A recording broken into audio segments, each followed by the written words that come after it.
Israel പ്രധാനമന്ത്രി Benjamin നെതന്യാഹുവുമായി വളരെയധികം സൗഹൃദം കാത്തു സൂക്ഷിക്കുകയും ഉഭയകക്ഷി ബന്ധം ശക്തമാക്കുകയും ചെയ്യുന്ന ഒരു യൂറോപ്യൻ യൂണിയനിലെ രാജ്യം കൂടിയാണ് ജർമ്മനി. ഫ്രെഡറിക് മേഴ്സ് ജർമ്മൻ ചാൻസലറായി ഇരിക്കെ നല്ല രീതിയിലുള്ള ഒരു സപ്പോർട്ടാണ് ഇസ്രായേലിലെ തീവ്ര വലതുപക്ഷ സൈനിസ്റ്റ് ഭരണകൂടമായ നെതന്യാഹുവിൻ്റെ ലിക്വിഡ് പാർട്ടിക്ക് നൽകിയിരിക്കുന്നത്.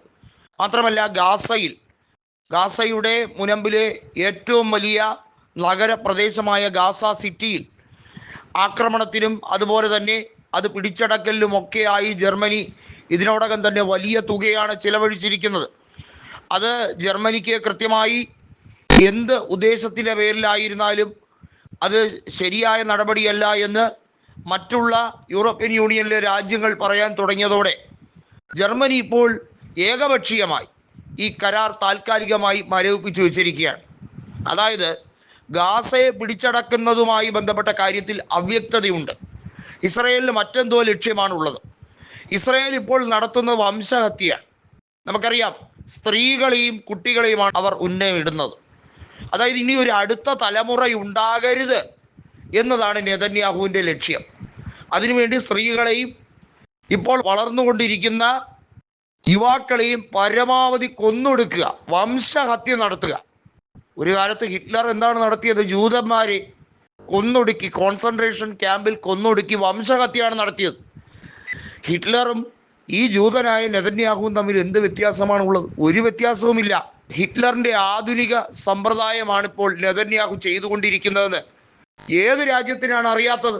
ഇത് പരസ്യമായി ഇസ്രായേലിനോട് സഖ്യം പുലർത്തുന്ന രാജ്യങ്ങൾ സമ്മതിച്ചു കൊടുക്കുമോ? അവർക്ക് യാഥാർത്ഥ്യം അറിയാമെങ്കിൽ പോലും. പക്ഷേ ജർമ്മനി ചില കാര്യങ്ങളിൽ ഇസ്രായേലിനെതിരെ തിരിഞ്ഞിരിക്കുന്നു എന്നത് അവർക്ക് ആഘാതമുണ്ടാക്കുന്നതാണ്. നമുക്കറിയാം, യൂറോപ്യൻ യൂണിയനിലെ പല രാജ്യങ്ങളും ശക്തമായി തന്നെ ഫലസ്തീൻ്റെ സ്വതന്ത്ര രാഷ്ട്ര പദവി അംഗീകരിക്കണം എന്ന് ഇസ്രായേലിനോട് പറയുന്നു. ഇസ്രായേലിന് അത് വിറളി പിടിക്കുന്ന സംഭവമാണ്.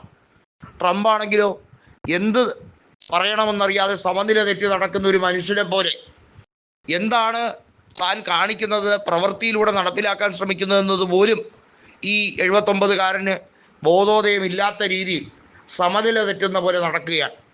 ഇവിടെയാണ് ഇസ്രായേലിൻ്റെ നടപടികളെ, അതായത് ഇസ്രായേലിനെ സംബന്ധിച്ചിടത്തോളം ഗാസയെ ഒരു സഖ്യ രാഷ്ട്രമായി അല്ലെങ്കിൽ സൈനിസ്റ്റ് ഭരണകൂടത്തിന് അടിമപ്പെടുന്ന ഒരു ഭരണകൂടം, അറബ് ഭരണകൂടത്തെ, അതും ഹമാസിൻ്റെ എതിരാളികളായിട്ടുള്ള ഭരണകൂടത്തെ അവിടെ പ്രതിഷ്ഠിക്കണം, ഹമാസിനെ നിർവീര്യമാക്കണം. ഗാസ ഉൾപ്പെടെ ഫലസ്തീൻ്റെ സ്വതന്ത്ര രാഷ്ട്ര പദവി ഒരിക്കലും കൊടുക്കില്ല.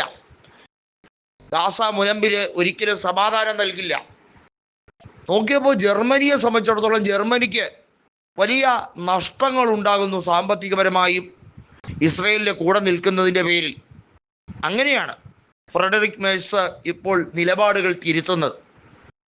അതായത് യൂറോപ്യൻ യൂണിയനിലെ പല രാജ്യങ്ങളും എന്ന് ഇസ്രായേലിനോട് ശക്തമായി വിയോജിപ്പ് തോന്നി തുടങ്ങിയോ അന്ന് മുതൽ സൈനിസ്റ്റ് ഭരണകൂടം കുറച്ചുകൂടി ബുദ്ധിമുട്ടിലേക്ക് ആഴുകയാണ്. അതായത് റഷ്യ ഉൾപ്പെടെയുള്ള രാജ്യങ്ങൾ ഇസ്രായേലിനെതിരെ ഏതറ്റം വരെ പോരാടാനും തയ്യാറായി നിൽക്കുമ്പോൾ നെതന്യാഹുവിൻ്റെ വീഴ്ച അനിവാര്യമായി മാറിക്കഴിഞ്ഞിരിക്കുന്നു. അത് സംഭവിക്കുക തന്നെ ചെയ്യും.